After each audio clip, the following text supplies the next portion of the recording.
A foto de samurais no Egito que parece falsa, mas não é. O que um grupo de samurais faz em frente à grande esfinge de Gizé em 1864. Não se trata de uma montagem, é uma imagem autêntica do período final dos shogunatos do Japão feudal. Bom, pelo menos quando eu penso em samurai e faraó, eu acho que eles estariam brigando um com o outro, mas não é o caso dessa foto aí, né? E estariam brigando um com o outro, preferencialmente depois de entrar na máquina do tempo, né? Porque a gente pensa isso muito deslocado em termos temporais, né? Que história é essa? O que está acontecendo aí nessa foto? Faraó, Esfinge. A Esfinge, mais ou menos 2500, 2600 AC. Samurais, quando exatamente começa, quando exatamente termina, e 1864. Então, pois é, então vamos ver a reportagem aqui. Realmente a foto é autêntica, né? Não é IA, nesses tempos de IA é complicado, mas essa foto é uma foto real de samurais no Egito, tá? Então essa é a mistura do Japão com o Egito, né? Vamos ver aqui. Detalhe, essa voz adicional que vocês estão ouvindo aí é de um amigo meu que estava comigo no Egito agora em fevereiro, na viagem que a gente fez, e eu convidei ele para comentar essa notícia comigo e fazer outros conteúdos também que devem sair em breve no canal, tá? Então não estranhe a voz dele. Outra coisa é que vocês devem estar pensando assim, finalmente o cara tá com outra roupa que não é Insider, né? Porque essa aí tá mais esportiva e tal. É Insider também. É a Insider Sporty, que é excelente, é antimicrobiana, é anti-odor, tem proteção UV 50+, evapora muito rápido o suor, né? Ajuda a manter a temperatura corporal. Então, se você estiver assistindo esse vídeo no dia 2 de abril ou 4 de abril, aproveita que no site da Insider vai estar com 10% de desconto pagando no Pix, e com o meu cupom estranho vocês conseguem descontos lá, como sempre, beleza? Então mesmo se não for comprar, abre uma aba aí, dá uma scrollada só para dar um engajamento, já ajuda bastante o canal. E é isso, dito isso, vamos lá pro vídeo. Inclusive aqui diz, né? Antônio Beato, e já entra outra matriz aqui, né? De repente um europeu, aparentemente. E esse fotógrafo, ele fotografou outras pessoas também, que a gente pode comentar mais pra frente. Fotografou outras pessoas, sim. Figurões, que nós brasileiros estamos acostumados a essa imagem. E quem já pensa nos brasileiros assim, com a projeção, né, que geralmente aparecem associados a figuras internacionais, já pode ter uma suspeita aí, onde a gente chega lá. Mas Antônio Beato imortalizou os membros da missão Ikeda em 1864, ao lado da grande esfinge de Gizé, que não precisou de ninguém para ser imortalizada, né? Ela tá aí até hoje, né? Os samurais todos passaram, né? Que Deus os tenha, durante sua viagem à Europa. Mas o que eles estavam fazendo aí, então? Se eles não estavam combatendo faraós? Pois é, missão Ikeda, né? O que é essa missão Ikeda? Então, em 1864, vários samurais japoneses foram fotografados diante da grande esfinge de Gizé. A cena hoje é desconcertante. Guerreiros do Japão feudal, com suas espadas tradicionais, posando diante um monumento milenar no deserto do Egito. À primeira vista, a imagem pode parecer improvável, sobretudo em tempos de inteligência artificial e imagens falsas. No entanto, longe de ser uma montagem rara, a fotografia é autêntica e registra um episódio pouco conhecido, ocorrido no momento de profundas transformações políticas no Japão. Interessante, porque na hora que eu vi essa reportagem, eu achei que ia ser uma imagem falsa mesmo. Uhum. Mesmo com a chamada dizendo que não era falsa, de tão improvável que essa sobreposição de Egito antigo com o imaginário que nós temos de Japão feudal. Não, e isso está complicado em reportagens de assuntos históricos, porque muitas vezes a reportagem é real e os caras põem uma foto de IA para ilustrar. Tipo assim, encontraram uma pirâmide no Peru. E aí eles põem uma imagem que não tem nada a ver, não é o monumento. E você clica e realmente encontraram, tem um trabalho, mas não é aquilo que eles estão mostrando. Mas enfim. Mas essa reportagem é séria. Essa é real. Essa é real. A cena foi registrada durante a viagem da chamada Missão Ikeda, a segunda expedição diplomática japonesa enviada à Europa. Tá, então olha só. Uma expedição diplomática japonesa enviada à Europa. Então os caras são de passagem pelo Egito, aparentemente, né? A delegação partiu em 6 de fevereiro de 1864 por ordem do shogunato Tokugawa, a ditadura militar que governava o Japão durante o período feudal. E você tem alguma ideia, assim, de qual que eram as ambições dessa missão? Qual que era o ímpeto dessa comissão de samurais? Então, o que eles estavam em busca? Eu acho que eles falam um pouco aqui na reportagem, então dá pra gente seguir e comentar, mas tem, para entender esse negócio de samurais e tal, quando que começa, quando termina, isso é importante. Mas eu acho que, como na sequência da reportagem que já está escrito aqui da política de isolamento aos portos abertos, que tem a ver com o propósito da missão, acho que a gente pode ler mais um pouquinho. E aí segue aqui, né? À frente da comitiva estava Ikeda, que dá nome à missão, né? Um jovem de apenas 27 anos, que era governador de pequenas aldeias na província de Bichu. A delegação era formada por 36 homens, vários deles carregavam 2 espadas, um privilégio reservado aos samurais, a classe guerreira que então exercia grande influência na política japonesa. Será que a gente consegue visualizar essas katanas? Cara, a foto tá muito, aqui tá muito pequenininha, né? Mas dá para ver os chapeuzinhos tradicionais aqui, né? A indumentária, a assinatura do Antônio Beato aqui. Uhum. Mas aqui dá para ver um pouquinho mas dá para ver uma, né? O que parece ser uma espada, mas não dá para ter muito detalhe, né? Infelizmente. Então, só para entender melhor, o que é o shogunato e quem são esses samurais? O que é um shogunato, né? Acho que isso eles não falam na reportagem, acho que é interessante entender isso, porque os samurais é essa classe de guerreiros, né, que depois assumem um protagonismo político, mas eles surgem originalmente como os caras que cuidavam da administração de locais menores, cobravam impostos, faziam a segurança também do local. Aos poucos eles vão se militarizando mais os conflitos constantes, para se proteger de um clã, proteger as terras, principalmente da invasão de um clã rival. E aí começam a assumir cada vez mais um papel político. É muito comum na história, inclusive, né? Você ter um militar que começa a ter muito poder de força física, de violência, e acaba se tornando, sei lá, um imperador, pensa no César da vida, né? Um general que se torna um ditador, imperador e por aí vai. Então, da mesma forma, os samurais eles começam sem esse protagonismo político, mas eles assumem um protagonismo político ao ponto em que, nesse chamado Shogunato Tokugawa, é quando você tem um clã, que é o clã Tokugawa, que basicamente governa o Japão ao lado ali do imperador, mas o imperador já tem um papel nominal. Então você tem o Shogun, que é um samurai que governa efetivamente o Japão, e nesse contexto da foto, o Shogun queria fechar o Japão em relação à presença estrangeira, que é exatamente o que a gente vê aí na sequência da matéria. Então, da política de isolamentos aos portos abertos. Então, a missão que tinham era tão concreta quanto urgente, convencer a França, já entra, né? Assim, o que a França tem a ver com samurais em frente à esfinge, né? Convencer a França a fechar o porto de Yokohama ao comércio exterior. O pedido refletia a preocupação do governo japonês com a crescente presença estrangeira. Então, assim, por que eles estavam no Egito? Então, é absurdo, né? Tipo assim, você pensar, olha a missão. Os caras estão no Japão, e aí o porto de Yokohama está aberto ao comércio exterior, e os japoneses querem fechar o porto de Yokohama. Por que eles lá no Japão não fecham a porcaria do porto de Yokohama, né? Por que os caras têm que mandar um navio para a França para fechar um porto japonês? É porque nesse contexto já é um momento em que as potências ocidentais, assim, Inglaterra, França, o imperialismo, né, século XIX, os caras ou colonizam de fato, chegam e dominam uma região e submetem aquela região totalmente ao seu governo. Os caras dos franceses, os ingleses. Ou esse processo não é viável, ou você não quer ter que se envolver num tipo de dominação assim mais total, você força os governos a fazerem tratados desiguais. Você chega com canhões no porto e fala assim, olha, eu tenho condições aqui pra gente negociar, vocês aceitam? E os caras aceitam.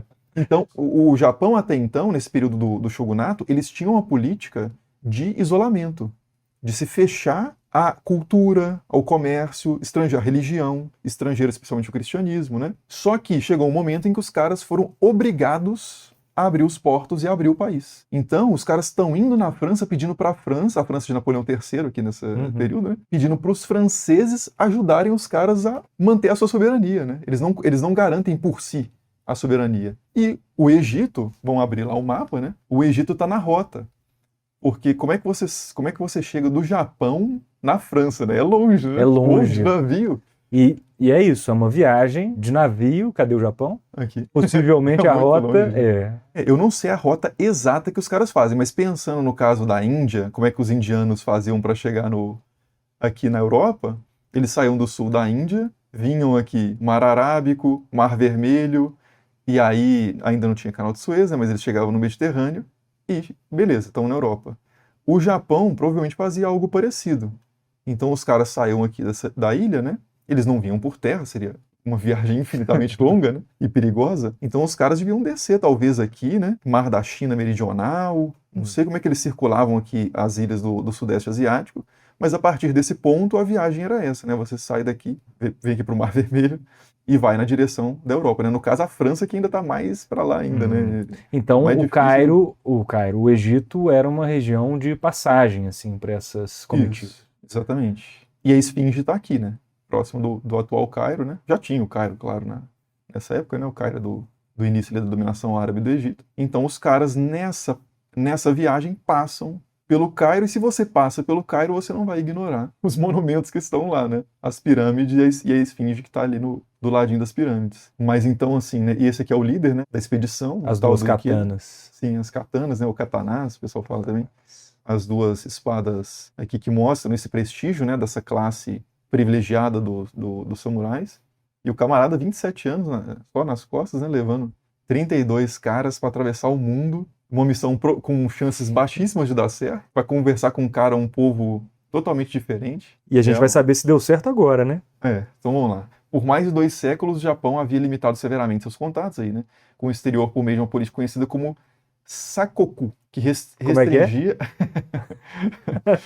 vamos falar Sakoku, né? Para evitar aí aquecer demais os ânimos, né, da quinta série. Que restringia a presença estrangeira no país. Se eu não me engano, essa expressão significa reverenciar o imperador e expulsar os bárbaros, que é uma coisa que está sendo até meio reabilitada no Japão atual, assim, o ultranacionalismo japonês, assim, de culto ao imperador e xenofobia exacerbada, né? Mas enfim, esse é outro assunto. Esse sistema começou a mudar em 1853, quando o comodoro americano Matthew Perry, que é, se eu não me engano, o nome do cara do Friends também, o cara que teve overdose. Essa referência não. Chegou ao Japão à frente de vários navios de guerra e exigiu a abertura de portos para o comércio internacional, os chamados portos abertos. Então, essa violação, né, da soberania japonesa, essa abertura forçada dos portos, tinha acontecido aqui alguns anos antes, né, em 1853. O Japão acabou cedendo e o porto de Yokohama logo se tornou um dos principais pontos de contato com potências estrangeiras. Lembra aquela questão também dos ingleses na China, de obrigar os caras a venderem ópio, né? Sim. Que também não é uma colonização efetivamente, mas é um tratado altamente desigual, né? Imposto por força. A reação não demorou. Em 1863, o imperador Komei, que se opunha fortemente à abertura dos portos para as nações ocidentais, promulgou o famoso edito baseado no movimento reverenciar o imperador e expulsar os bárbaros. E esse que era o lema lá, né? Nesse clima de tensão, o shogunato decidiu enviar Ikeda e sua comitiva à Europa na esperança de reverter o que já parecia para muitos irreversível. O desequilíbrio de poder é muito grande, né? O imperador do Japão não tem essa autonomia para simplesmente, como você sugeriu, por que ele não fecha? Se ele fechar, os barcos param no porto ali com os canhões e obrigam de novo. Os bárbaros entram de fato. Né? Exato. A fotografia no Egito agora, né? Foi então que Ikeda e sua comitiva iniciaram sua viagem rumo à Europa. O trajeto seguiu uma rota frequentemente usada por delegações japonesas da época. Cruzar o Egito por terra antes de continuar para a Europa pelo Mediterrâneo. Então os caras chegavam no Egito por mar e provavelmente subiam, né? O Nilo, subiam. Sempre que eu falo subia o Nilo, eu quero dizer subia no mapa, né? Pensando norte para cima, porque o rio propriamente desce na direção do Mediterrâneo, né? Então a expedição viajou a bordo de um navio de guerra francês. Então os caras vão num navio francês. Os caras já partem num navio francês e fez escalas em Xangai, na Índia. Aí, ó, tem um itineráriozinho: Xangai, Índia e Egito. Durante a passagem pelo Cairo, os membros da missão aproveitaram para visitar as pirâmides de Gizé. Por que não, né? Lá o fotógrafo Antônio Beato, um italiano radicado no Egito, e irmão mais novo do também fotógrafo Felice Beato, célebre por suas imagens do Japão da restauração Meiji, registrou a delegação diante da Esfinge. A fotografia assinada A. Beato no canto inferior existe até hoje. E o Antônio Beato, que a gente prometeu uma revelação sobre um fotografado seu, existem fotos da comitiva do Dom Pedro II no Egito. E algumas dessas fotos, pelo menos, foram tiradas pelo mesmo Antônio Beato. E é interessante que esse cara, né, tá falando que célebre por suas... Para mim, ele é célebre pelas fotos do Dom Pedro II. Pedro II. Mas aqui fala célebre por suas imagens do Japão da restauração Meiji. A restauração Meiji é justamente o processo que segue a esse shogunato Tokugawa. Então, a restauração, no caso, é a restauração do poder efetivo do imperador. Você tem uma centralização de volta no imperador e a classe dos samurais em geral, incluindo o shogun, perdem todos os seus privilégios, né? Eles perdem questões de renda que eles recebiam mesmo. É proibido o porte de armas, né, de espadas, pelos samurais. Então, é uma é meio que marca o fim, né, dessa trajetória dos samurais assim, no Japão. Os samurais se tornam uma memória distante, né, a partir desse período. Então essa foto ganha ainda mais relevo, assim, diante do final próximo que eles teriam na história do Japão. São duas ruínas expostas aqui na foto, né? A esfinge e os samurais. Então quer dizer que é o período final dos samurais, O último respiro. último respiro. Fascinante. Depois de atravessar o Egito de trem e navegar pelo Mediterrâneo, a expedição finalmente chegou à França e o desfecho, como esperado, foi negativo para a delegação. As autoridades francesas não aceitaram os pedidos de Ikeda e Yokohama já havia se tornado um importante ponto de presença estrangeira, o que tornava improvável o seu fechamento. Quer dizer, o imperador completamente de mãos atadas, né, para executar os seus interesses, a sua política. E é um momento que fica patente também a fragilidade do Japão diante dessa nova ordem, em que você tem ocidentais fortemente armados, uma economia absurda, e se você quiser fazer frente a esse poder, você vai ter que se reorganizar. A ideia de simplesmente se fechar não funciona. Os caras chegam lá de navio e apontam os canhões. Então você vai ter que repensar o projeto de civilização, por assim dizer, né, japonesa. E aí que entra essa restauração Meiji, porque ela aponta num sentido para a restauração de uma figura que é bastante tradicional, milenar, que é o imperador, e você poderia pensar assim, o Japão vai ficar mais distante ainda do Ocidente. Não, porque esse imperador, por mais que seja essa figura milenar, tradicional e que guarda ali uma série de simbolismos muito antigos, ele inicia um projeto de modernização do Japão. Então os samurais são vistos como essa classe do passado, decadente, e você tem cada vez mais o pessoal agora de terno e gravata andando nas ruas do Japão, o uso de armas modernas, né, europeias. Tem aquele filme O Último Samurai, você já assistiu esse filme? Sim. Tem muito tempo que eu assisti com o Tom Cruise, eu nem lembro se é muito bom, na época eu acho que eu achei legal as cenas de batalha, mas é esse o contexto do filme, porque você lembra que tem tipo umas armas já, umas metralhadoras, e aí os samurais correndo com espada contra metralhadoras. É esse o momento. Então, tipo, o que acontece é essa restauração e essa modernização do Japão, e passadas algumas décadas, os japoneses vão estar agindo de forma imperialista Sim. na região, né? Então, assim, deu certo, né? No sentido de um projeto de poder, deu certo, com consequências dramáticas ali para os vizinhos, mas para o Japão em si foi um momento de reconfiguração, né? Que devolveu a eles a autonomia que eles não tinham nesse período de assédios europeus, né? Agora, estou pensando na imagem do fotógrafo Antônio Beato. É o fotógrafo que fotografa ruínas? Porque Dom Pedro II não vai durar muito depois da expedição dele ao Egito também, né? É verdade.